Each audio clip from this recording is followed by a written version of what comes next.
All right, I am here with Fuente. On the left, we've got his 2016 Road Glide, and we are going to do a fuel filter. We're going to show you guys how. What do you say we get our hands dirty? Let's do it. But before we do, make sure you hit that subscribe button and bell icon. Every time those are hit, another biker joins the revolution, and we would love to have you be part of it. All right, first thing we're doing is getting access underneath the seat here, and he's just removing the rear thumb bolt there. All right, next he's going to remove the saddlebags here. And those are our awesome RICKRAK saddlebag bolts in the law-abiding biker store. A lot better than those stock ones and more secure. And I will link to those in the description below. All right, so next you'll want to locate the gray plug underneath your seat and disconnect that. We're going to fire the bike up here in a second and purge the system of fuel out of the lines because it's under high pressure. So get that gray plug unplugged before you start it. Okay, so with that gray plug unplugged, he's going to go ahead and fire the bike up, and it should run for just a little bit.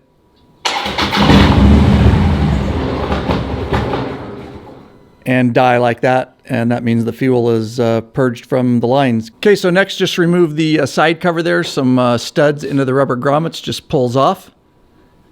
And that gives you access to the fuse box there, and he's going to pull his main master fuse.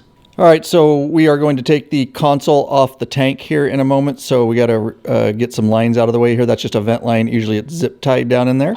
You might have to clip that. And then you can just pop this vent line like so. Get that out of the way. We've already got our gray plug unplugged, so you're good to go there. And on the rear of the tank, there's a 3/8 inch bolt head. And he's going to back that out. Fuente, your bike is filthy. Get some BUGSLIDE. All right, and on the front of that dash panel is a 5/32 hex head bolt, and he got that removed. All right, next he's going to go ahead and remove this gas cap. And with that, he can go ahead and at least partially remove this panel, but there's a wire underneath here. All right, and that main plug there is just a push tab there, and then you can pull it out. All right, and now he can go ahead and get that out of the way. All right, and we disconnected the lower part of this vent line. We're just going to get it out of our way, and he's going to disconnect up top there. All right, and of course, while we're under the dash panel, we're going to clean it up with some BUGSLIDE. That's right, our #1 go-to waterless motorcycle cleaner. Available in the Law Abiding Biker store. Link in the description below.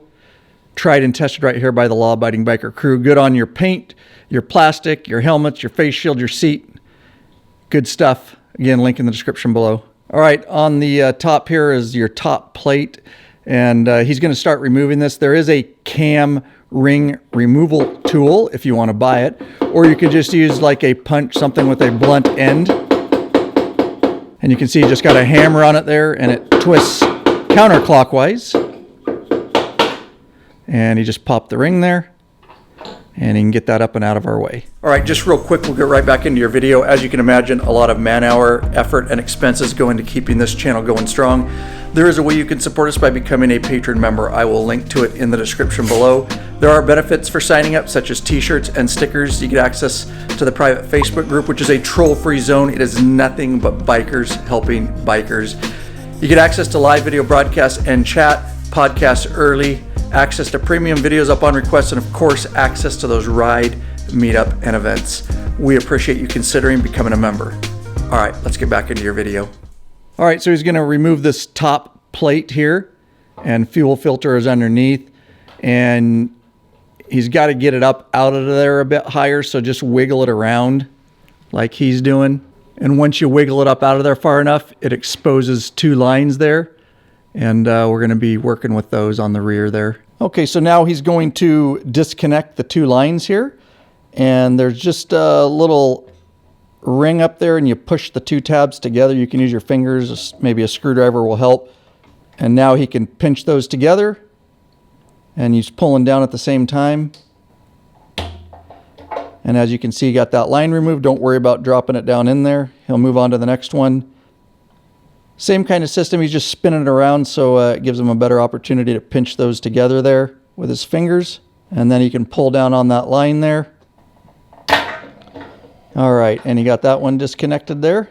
It was a little bit of a bear. So now we're gonna remove the wiring from the top plate here, and it's just got a little push tab in it, that one.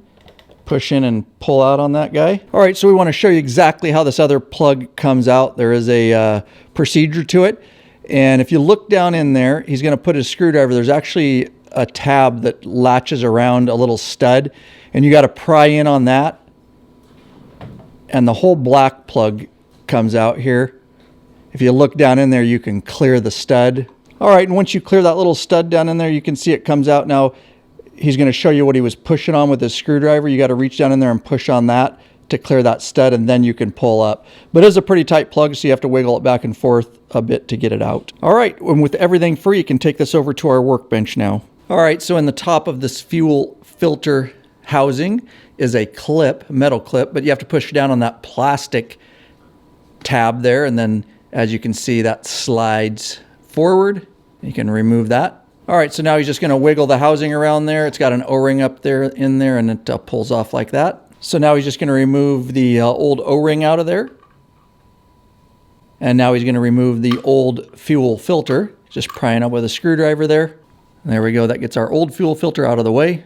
All right, and if you're wondering, this filter has about 50,000 miles on it. You can see they get pretty dirty. Harley recommends they can go 100,000, but I think it wouldn't hurt to change them sooner than later. Pretty cheap expense. All right, he's going to put his O-ring, new O-ring back on there. And then he'll put his filter in the housing. Doesn't matter which way it goes. And everything we're using in this video, links in the description below. No additional cost to you, but we do get a small kickback if you click through and make a purchase. With that said, he can go ahead and wiggle that housing back into place. Also, don't forget to check out our fuel pump replacement video, link in the description. So with that back together, he can take his horseshoe clip and put it back in the channels there and make sure it clicks back into place. All right, so he just fished in there for his fuel lines, and you can't mix them up because one is smaller than the other. That's the big one there, and he's going to work that back into place.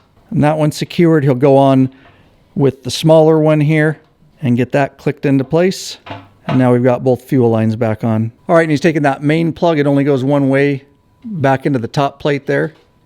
Click that tab back into place. All right, and he's going back in with the single wire there. Just make sure it's turned the right way and it should click into place. And now he can rotate the entire filter and top plate and just work all the wires and lines back down into the tank here. All right, and he's got everything down in the tank, and he can set that top plate back in place. All right, so we're ready to go back on with our cam ring, and it says top, so it's very easy to know which side goes up.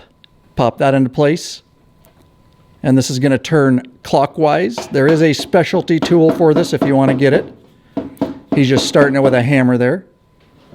And then you can take a blunt object like a punch.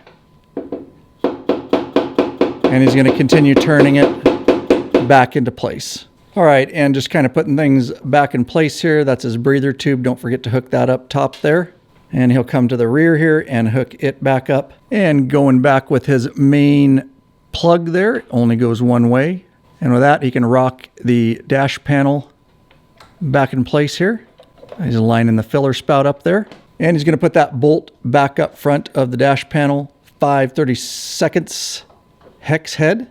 All right, and back on with his gas cap there. And don't forget about that bolt at the rear of the tank here.